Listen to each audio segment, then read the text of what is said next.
Welcome back to Uncut with Lucia, and thank you for joining us. On today's episode, we have Virginia Fox.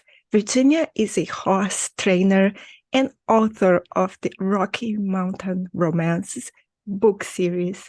So, Virginia, welcome to Uncut with me, Lucia. Hi, Lucia. I'm happy to be here. Thank you for having me. Yes, of course, it's my pleasure, Virginia. And you authored almost 30 books. I think you published already 30 books. Yes? Yeah, I've published actually 36 books, but 31 of the Rocky Mountain series. Congratulations. I have to tell you that I am your fan. Thank you. So, how did your writing journey begin? Well, it actually started when I was very little because when I was about 4, I started reading all on my own and asked people, what does that mean and what does that say? And excuse me. And when I could read, I started reading all the books in my parents' house, and I probably drove them to desperation with my hunger after new books. And very soon I started writing my own stories. I loved writing in school. I started writing for magazines, mostly horse magazines, of course, at Mm. that time. And yeah, so I really liked to write and to to make up stories, but it was always said to me that, well, you're going to be a hungry artist because writers don't earn any money. And at that time, that might have been actually true because I'm a self-published author, and this possibility didn't exist then. So, but when I was freshly separated from my now ex-husband, I didn't have any money at that time, and I was still reading 4 to 5 paperbacks a week, and I there was just no way I could spend that much money on reading. And the library close by, I had already read all the books that I liked. So I just decided, well, I have no job at the moment and I have a lot of time on my hand and nothing to read, so I will write. And that's what I did. And so I wrote my first book. And after my daughter was born, I finished it and sent it out to some publishers, and they came all back with a negative answer. So I stopped that pretty quickly. I wasn't up to hearing that my book is no good. I Mhm. didn't like it at all. And for a couple of years, it just lay somewhere at home. But I paid a lot of attention to the US market. And when I heard about the first self-publishers making it big, I started to look around for possibilities in the German market. And I was in the first year that it was possible on Amazon Germany, I put up my first book for sale. And it was a great hit. And unfortunately, it was part of a trilogy, but I haven't ever finished it because nobody wanted it. And I didn't have it ready, the second part and the third part. That was really unfortunate. But I just got back to my desk and kept on writing. And so 10 years later, we have those 36 books. What a successful story. And it was not easy, but you see, you didn't give up.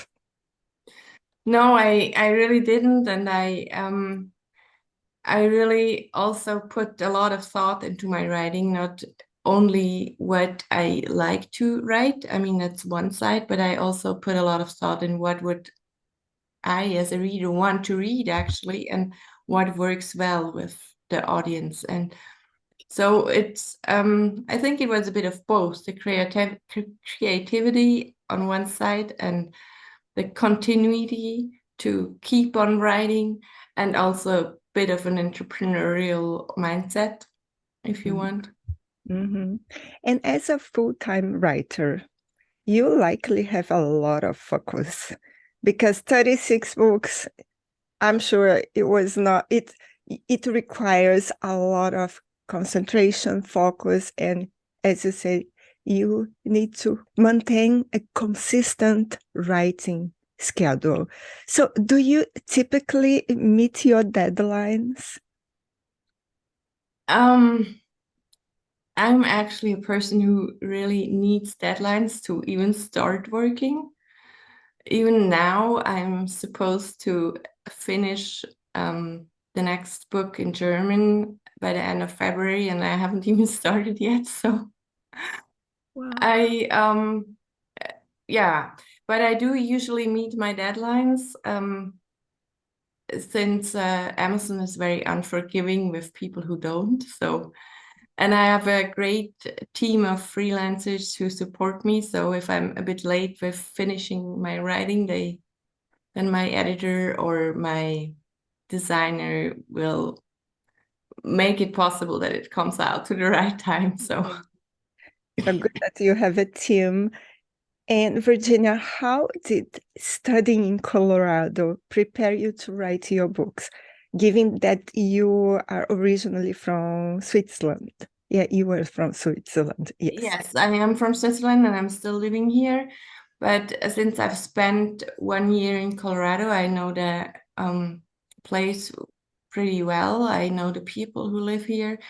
And I really wanted to, my second series, the first series was an urban fantasy kind of series.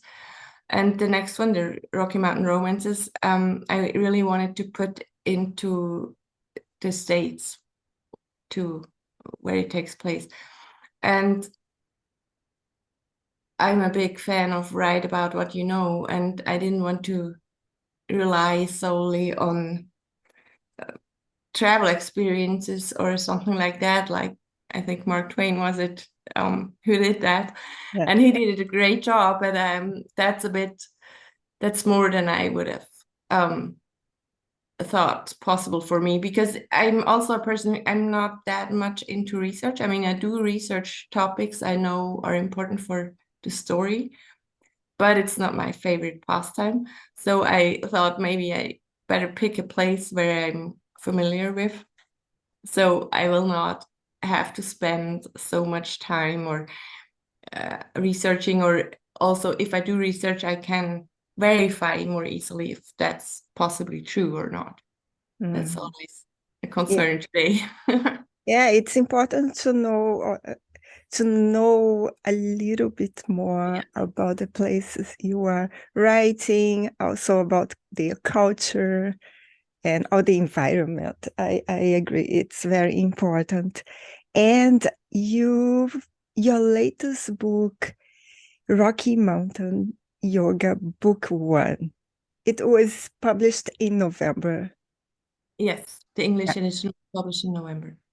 So can you share a little bit about this book with us?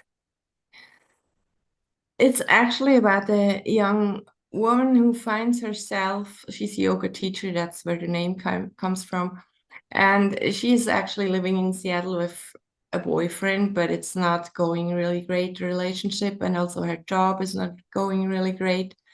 And she ends up in a kind of a bad situation with the boyfriend. And so she just decides to flee to Colorado, where she has where her grandmother lives, because she knows there probably won't anybody go looking for her, and she has a place to stay, and she doesn't have much money anyway, so it's not like she could, go travel the world.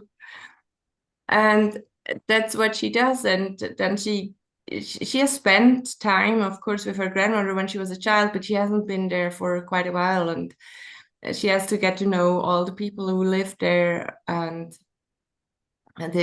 it's a tight-knit community, but there are also quirky characters, and she's by heart actually a big city girl and has to kind of, become familiar with the small town living.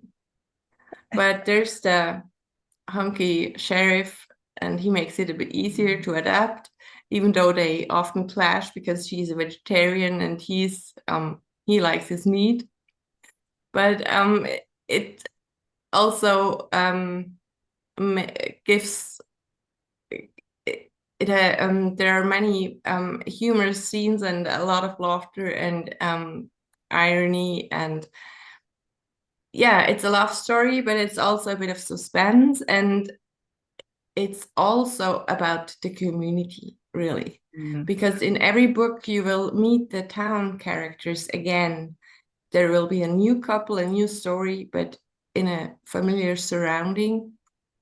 And my German readers always say it's a bit like taking a vacation from the comfort of my couch and meeting all my friends again, because you get to know them, and you are interested in seeing what they're up to now and what they have done in the past 2-3 months. Yeah. Mm-hmm. And you were telling me that your main character, that I believe her name is Jasmine. Yes. Yes. Her poodle Rambo. Okay. And her dog is Rambo. And she moved from a big city in Seattle from Colorado. I think it was difficult for her to get adapted to this completely new life. And how is Jasmine's personality based on someone you know, or have you used other methods to create her character? So basically, how do you typically develop your characters? Yeah. Well, for one thing, as an authors are really sneaky people to know, because everything they see and experience, they kind of suck up like a sponge, so that they can put it later into a book. And that's a bit what I do. I don't take a real person and put it in a book, but I take little aspects from different people and put it in one person, and that's my protagonist. But I have to say, they do have their own life, kind of. I have this idea of a character, and then they start to develop their opinions, and they start to go off script. And in the beginning, I often try to, hustle them back where they belong and to keep my storyline straight, but I gave up because it's they have their kind of their own life. If that's the right expression in English, Yes, I'm not sure. yes. And they are so stubborn. If they think their story should go into a different direction, I just follow them. I got it.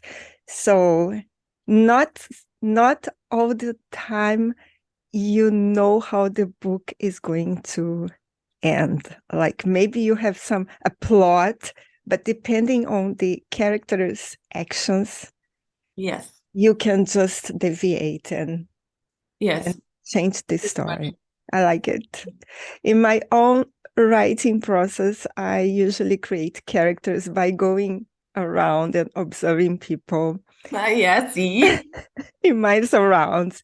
And, I incorporate some aspects from people I know into them. And my friends always tell me, Lucia, is your next character based on something I told you? I said, no, I promise it's not. Never.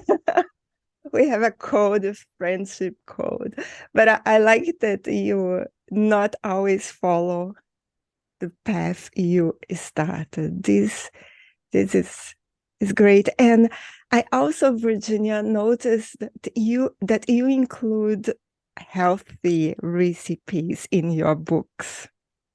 Yeah, I do. Yeah. Can you share one with us? A recipe. Oh, A simple one. a simple one. I'm a really big fan of making my own tomato sauce, either for pizza or for spaghetti or whatever. I use tomatoes from a can. You need onions, you need some garlic, some Italian spices, salt, pepper, and a bit of sugar. So you start with mincing the onions and the garlic and put into the pan a little bit of olive oil. You sear that with low temperatures. Then you put in the tomatoes. Then you put in, well, if you use 1 can of tomatoes, you use 1 teaspoon of sugar, salt to taste and pepper to taste, and a bit of water. And then you let it simmer for about 10-15 minutes. Depending on what you're going to use it for. You let it simmer longer until all the liquid is almost gone. Then you can use it for pizza. And if you use it before, you just you can add, if you like, some cream, or I usually don't. I might add some corn or some tuna fish to make it a bit different dish than just tomato sauce, and then just add it to the spaghetti. And I really think that's one of the things that it doesn't take much time, and it doesn't take much preparation, and it's stuff you can easily have at home. So I really almost never buy the stuff in the glasses. It's more natural.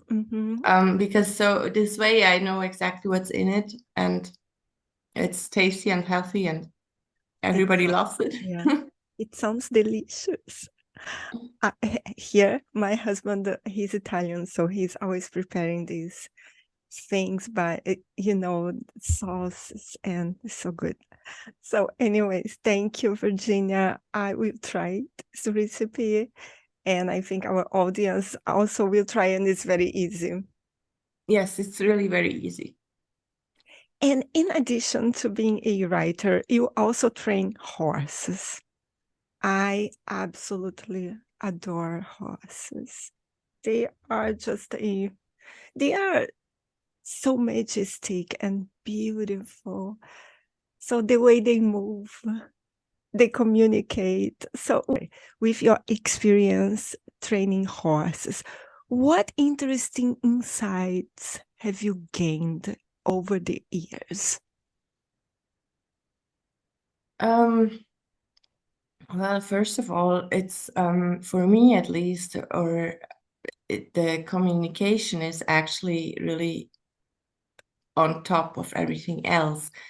And also the thing that draws me most is the knowledge that there's this huge 1,000-pound animal, and I can bring it to work with me together, and that's a really just kind of an otherworldly experience if you work in harmony and they start to understand you. They don't always do. I mean, when they're young, they are new and they look at you like what you want, and then you slowly introduce them to what you want from them, and then they start to say, oh, okay, do you mean that? And kind of start to anticipate what you want. And for me, that's the great thing about training horses. There are many different styles of doing that, but that's just my way of doing it. I can imagine seeing a baby horse. Oh my gosh. Yeah, that's Have you really. seen one? I actually have bred my old mare. Now it's 5 years ago already. And I kept her offspring, and we were there when he was born. So that was really a great experience, very touching. Yeah, and I saw the pictures of you and your horses. They are stunning. And yeah, I wish I could, hug them. Yeah. And where can our listeners, our audience find you and of course your books? That would be my website for one thing. That's virginiafox.com/en for English speaking people. And on Facebook, I'm not sure, Books Virginia Fox. And on Instagram, it would be Fox_Virginia. And I would be really happy to see you all there. Leave me a comment or write me a DM or an email. I'm always happy to hear from my readers. Mm-hmm. And additionally, our audience can read more about you in the Relatable Voice magazine. You were featured in our magazine. Also, they can see your your pictures, your horse's pictures, and of course your book covers, which are just, as I said, stunning. So yeah, Really great article, great work that you've done there. Thank you very much for doing that. you're welcome, Virginia. You're so talented, and I admire you a lot. Really, Thank you. anytime you want to come, just come. And our website is www.relatable-media.com. And thank you, Virginia, for your time. I really appreciate. Yeah, And, same here. Anytime, Lucia. Mhm. And also to our audience, thank you for listening to us and stay here because more good things are coming. Thank you.